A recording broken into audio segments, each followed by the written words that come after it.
Look, we were just talking about this whole ridiculousness with Rishi Sunak focusing obsessively, I would say, on the success that he and his family have achieved. Wayne says Rishi Sunak's CV makes him much better placed to be Prime Minister than Keir Starmer. He said, but that being said, if I ever did need any tools, it would be Keir Starmer that he would trust to go and get them. Values are much more important, not what money they did or they did not have, says Sheila.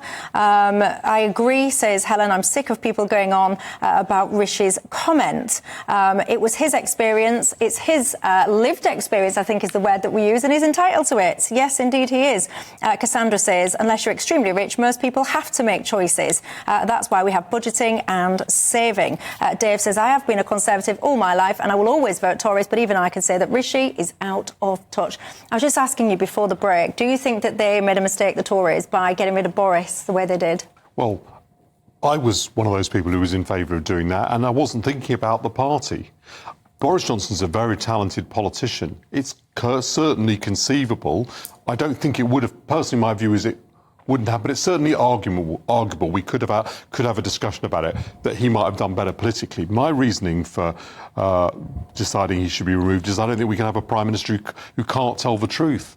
And I felt that we'd got to the point where we couldn't trust the Prime Minister to tell the truth to the House of Commons, for example, which is, something that we rely on as for our system of government to be accountable. So I took the view reluctantly. I mean, I've always liked Boris Johnson as a person, that he couldn't remain as Prime Minister. But that wasn't a political calculation. It wasn't about how best to win the general election. It was a calculation about the country. And for me, that always has got to come first.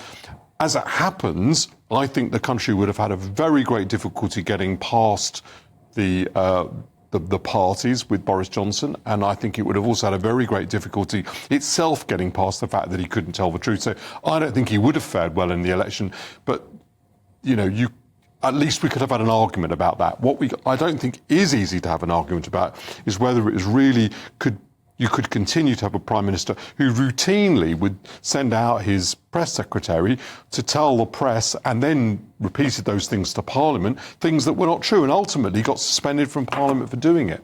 Yeah, I mean, I've got to say, I talk to viewers every day of my life, and the subject of Boris comes up a lot, and a lot of people do feel very betrayed. They feel that they lent Boris their votes. They didn't feel the same sense of injustice or wrongdoing that many people in the Conservative Party did, and I think that it has, I can be as bold to say, I think it has been one of the reasons that many people now feel disconnected to politicians and politics perhaps more generally, because they turned out, they lent their vote to somebody, and then they would say that he was ousted without consultation from those people. Of course, that is the system that we have, which leads me nicely into a little segue. John Curtis, the very respected pollster, he has been speaking out today. Let's have a listen to what he's been saying. Together with the fact that we're very concerned about the state of the health service, which again is one of the reasons why trust and confidence is low, why so many people are struggling are on low incomes. And also, frankly, the political turmoil we've seen in the last 2 or 3 years. You put all this together, you certainly get a look of an electorate that is certainly concerned about the state of the country, and are just wondering, doubtful, whether or not the politicians can turn it around. What do you think to this kind of collapsing trust for politicians? Well, if you look at English history, politicians haven't ever enjoyed a great deal of trust. I mean, if you look at the 18th century, 19th century, the lampoons, the contempt.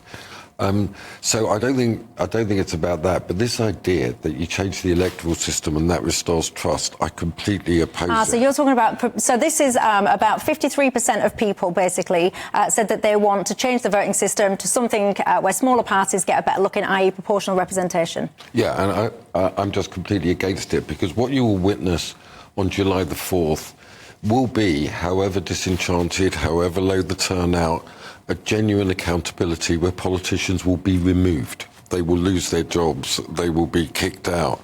But if you have this party list system, which is PR involves, it's only going to intensify the very narrow amount of people go to politics. And the second thing is, at least one of the glories of our system is that there's a link to place. You actually have to go to the place you represent and do your campaigning. The party list will be more of a move towards sort of anonymous globalisation, just the homogeneity of the political class, which people are really disenchanted with. So the problem is not with the voting system. There is a huge problem with the quality of people going into politics, but also we're at the early stages of now dealing with actually being a sovereign democratic country, and it's clear that the politicians aren't up for it. But just to go back to Danny's point just for a moment on Boris, he was a charismatic politician. I mean, he completely like Max Weber would say, he talked beyond his party and could connect with people. And there were the three big ideas. One was Brexit, the other was levelling up, and the other was an alternative economic model. And so it's not just about what your coalition's going to be. Essentially, he didn't deliver on levelling up, and he didn't deliver on a new economic model. And now there's just a void where the party. I would have tolerated completely, the failure to deliver on his agenda to the full extent. Right? We could have had an argument about that. That is not a reason for removing the leader of the party. It's the reason why people may vote against the party at the election. This was about the integrity of the office, as far as I was concerned, at least. Politicians have always been untrusted. You're right. When the one prime minister we ever had who was assassinated, Spencer Perceval, when John Bellingham shot him in the House of Commons, the crowd tried to overturn Bellingham's carriage when they arrested him in order that he could run free. And his wife, who was Percival's wife, who was round the corner at the Great George Street, heard the cheers of the crowd. That's one of the ways she found out her husband had been killed.